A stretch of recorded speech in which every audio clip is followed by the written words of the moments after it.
Áudio vídeo aula número 13. Tema: Aviva, ó Senhor, a tua obra. Texto áudio: Eu lhe darei água para matar a sede e para regar os campos secos. Derramarei o meu espírito e as bênçãos sobre os seus futuros filhos. Registra o profeta Isaías em seu livro, capítulo 44, versículo 3. Texto extraído da Bíblia Viva.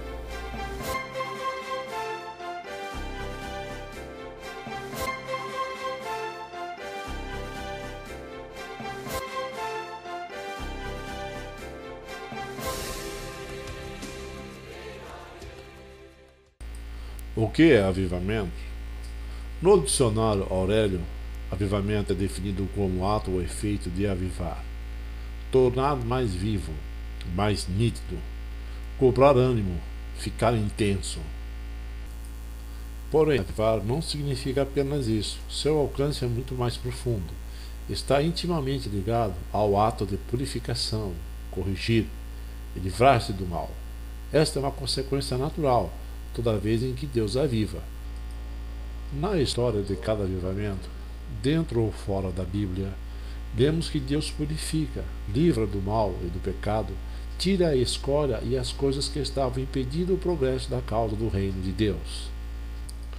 Analisemos agora um exemplo clássico, bíblico, registrado no livro do profeta Isaías, capítulo 6, versículos 3 a 7. Formando um grande coral, eles cantavam: Santo, Santo, Santo é o Senhor do Universo. Toda a terra está cheia da sua glória.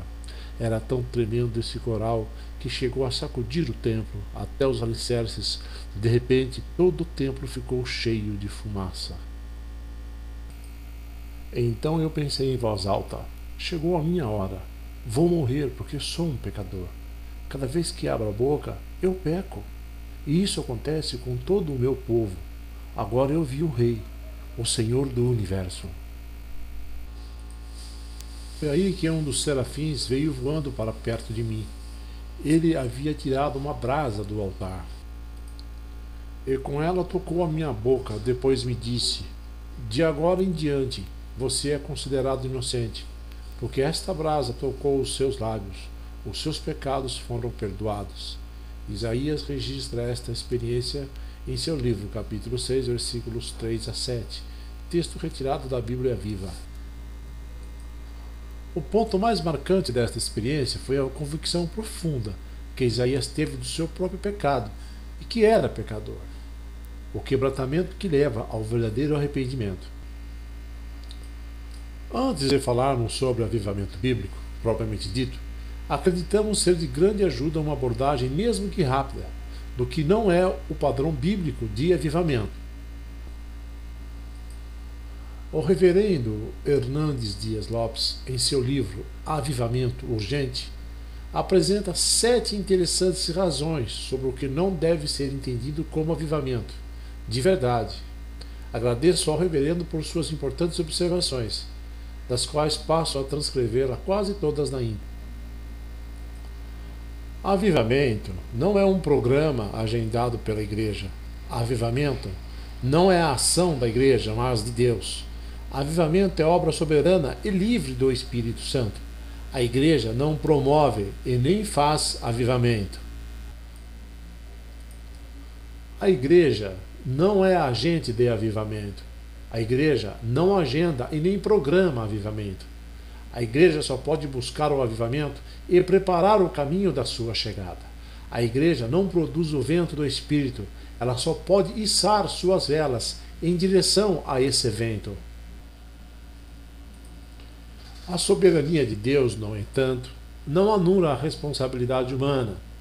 O avivamento jamais virá se a igreja não preparar o caminho do Senhor. O avivamento jamais acontecerá se a igreja não se humilhar. O avivamento não é uma série de encontros especiais para orações, cruzadas evangelísticas, conferências, exposição bíblica. Isto é uma criação da igreja, por meio de planejamentos e encontros especiais. O avivamento não é algo que começa num dia e termina horas ou dias depois. Não se pode pensar que uma noite de êxtase espiritual ou emocional seja um avivamento, que na verdade é algo muito mais profundo e duradouro. O avivamento não é necessariamente uma questão de milagres, de fenômenos sobrenaturais ou mesmo de sinais e maravilhas. Isso porque a existência de tais não garante fidelidade às verdades básicas das Sagradas Escrituras. O avivamento não é evangelismo, esse sim é resultante do avivamento. Se pensarmos que cruzadas é sinônimo de avivamento, podemos achar que podemos fazê-lo por esforços próprios, através de atividades evangelísticas. Avivamento não é mudança doutrinária. Cometem grande engano aqueles que querem descartar a teologia e desprezar a doutrina na busca do avivamento. Desprezar a doutrina é dinamitar os alicerces da vida cristã. Desprezar a doutrina é querer levantar um edifício sem lançar o fundamento, é querer pôr um corpo de pé e em movimento sem a estrutura óssea. Não há vida piedosa sem doutrina.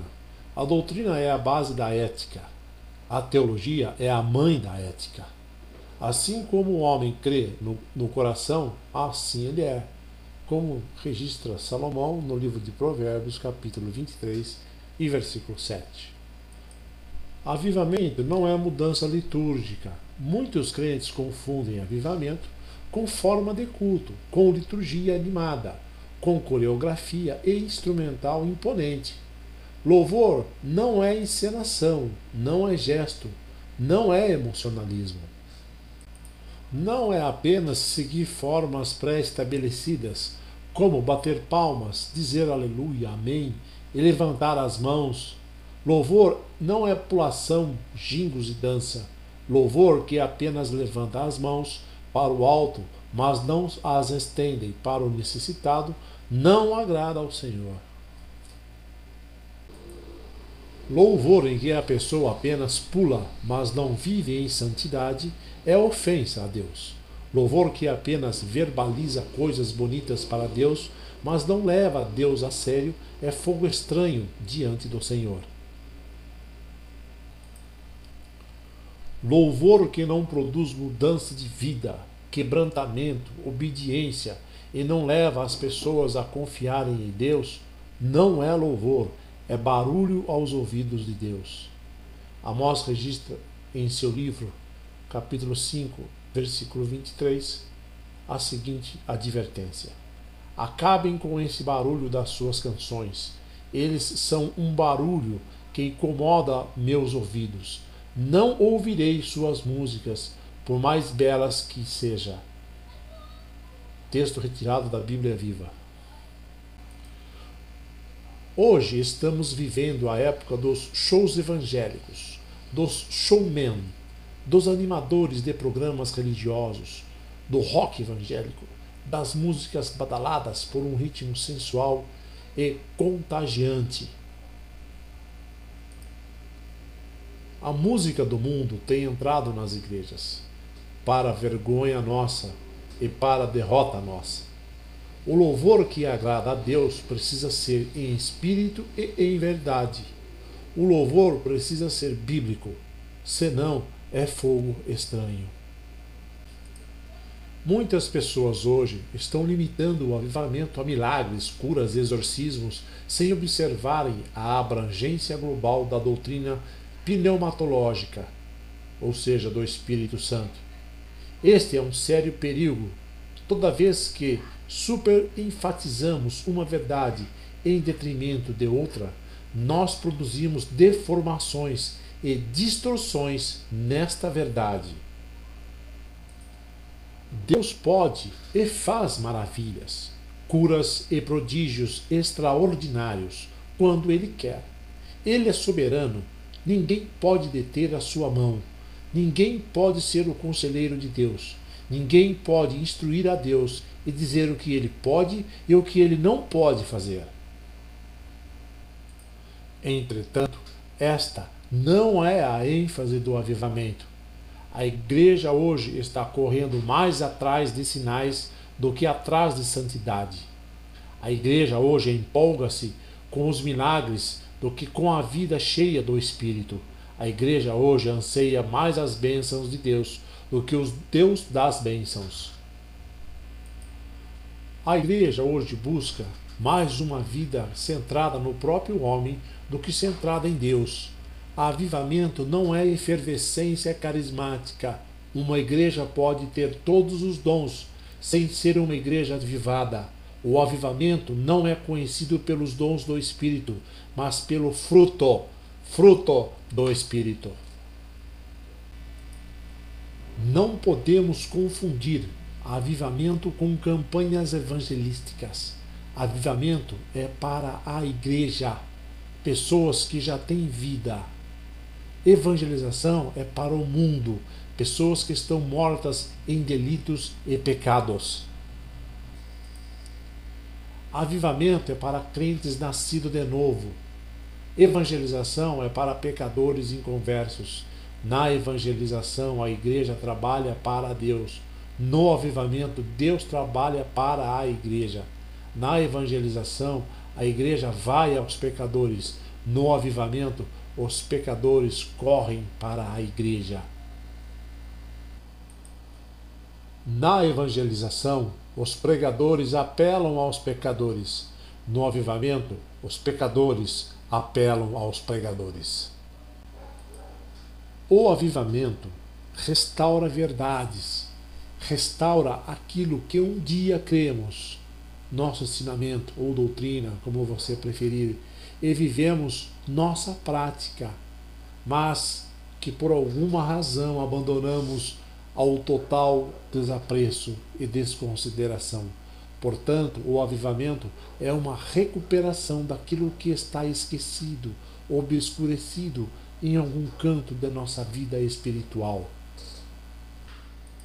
O avivamento repara o altar da nossa vida, restaura o nosso fervor, nosso ânimo, o nosso amor pelo Senhor do Reino e pelas coisas do Reino.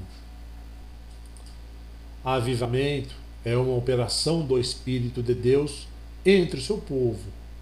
É Deus agindo em sua igreja. É a volta do culto verdadeiro, da adoração genuína, da contrição de coração. É mais que um ensinar teórico. É a restituição de um entusiasmo rejuvenescido, de um andar em santidade. O avivamento é a volta de uma vida de credibilidade.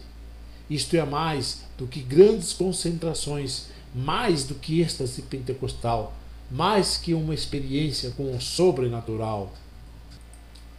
Mais ainda do que milhares de pessoas se agregando às igrejas evangélicas.